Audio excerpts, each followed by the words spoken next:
Parte 3 ou capítulo 3: A desconstrução do preconceito linguístico. 1. Reconhecimento da crise. De que modo poderemos romper o círculo vicioso do preconceito linguístico? Como conseguiremos escapar do igapó estagnado e mergulhar nas águas dinâmicas e vivificantes do grande rio da língua? Uma coisa não podemos deixar de reconhecer: existe atualmente uma crise no ensino da língua portuguesa. Muitos professores, alertados em debates e conferências ou pela leitura de bons textos científicos, já não recorrem tão exclusivamente à gramática normativa como única fonte de explicação para os fenômenos linguísticos. Por outro lado, sentem falta de outros instrumentos didáticos que possam, se não substituir, ao menos complementar criticamente os compêndios gramaticais tradicionais. Muita gente acredita e defende que é a norma culta que deve constituir o objeto de ensino aprendizagem em sala de aula. Mas o que é e onde está essa norma culta? Não é difícil perceber que a norma culta, por diversas razões de ordem política, econômica, social, cultural, é algo reservado a poucas pessoas no Brasil. Vimos isso no mito número 1 e no número 8. É o mesmo que acontece com a alimentação, a saúde, a educação, a habitação, o transporte, o acesso às novas tecnologias, etc. Uns poucos privilegiados se locomovem em carros importados, enquanto a grande maioria usa um transporte público deficiente, precário e, se não bastasse, caro demais.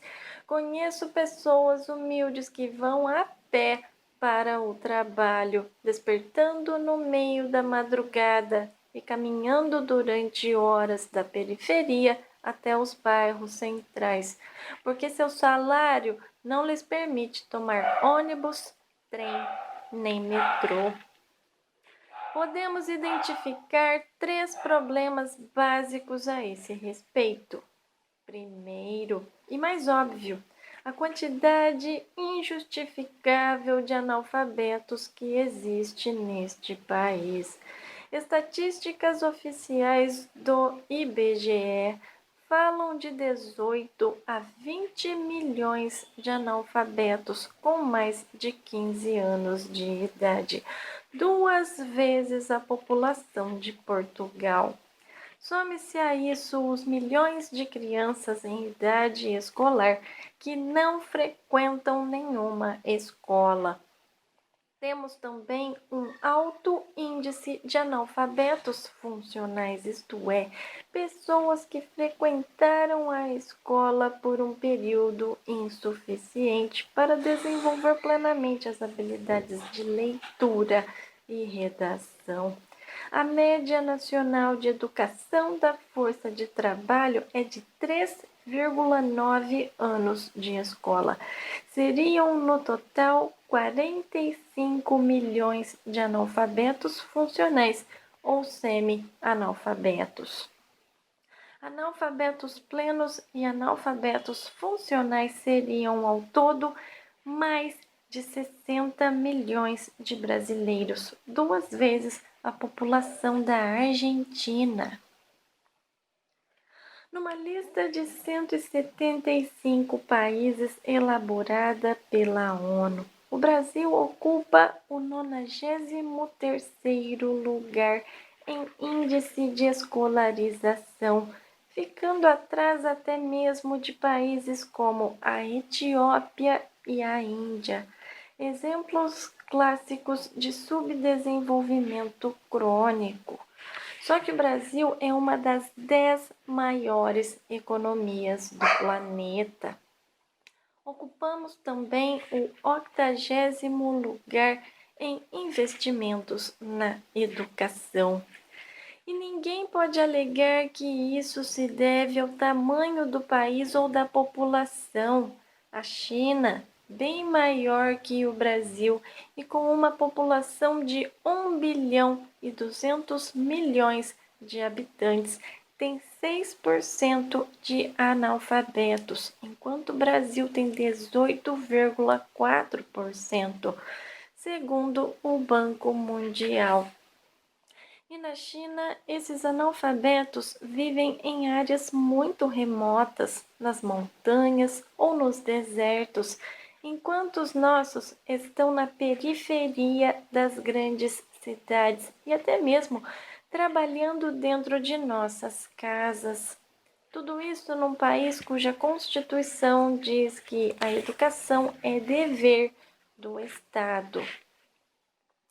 A norma culta, como vimos, está tradicionalmente muito vinculada à norma literária, à língua escrita. Com tantos analfabetos, lamentar a decadência ou a corrupção da norma culta no Brasil é, no mínimo, uma atitude cínica. Segundo, por razões históricas e culturais, a maioria das pessoas plenamente alfabetizadas não cultivam nem desenvolvem suas habilidades linguísticas no nível da norma culta. Ler e, sobretudo, escrever não fazem parte da cultura das nossas classes sociais alfabetizadas. Isso se prende aos velhos preconceitos de que brasileiro não sabe português e de que português é difícil, veiculados pelas práticas tradicionais de ensino.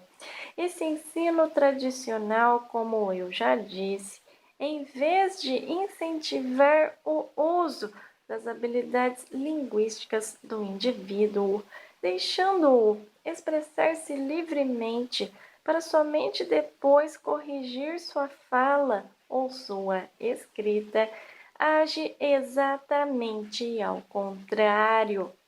Interrompe o fluxo natural da expressão e da comunicação com a atitude corretiva e muitas vezes punitiva, cuja consequência inevitável é a criação de um sentimento de incapacidade, de incompetência.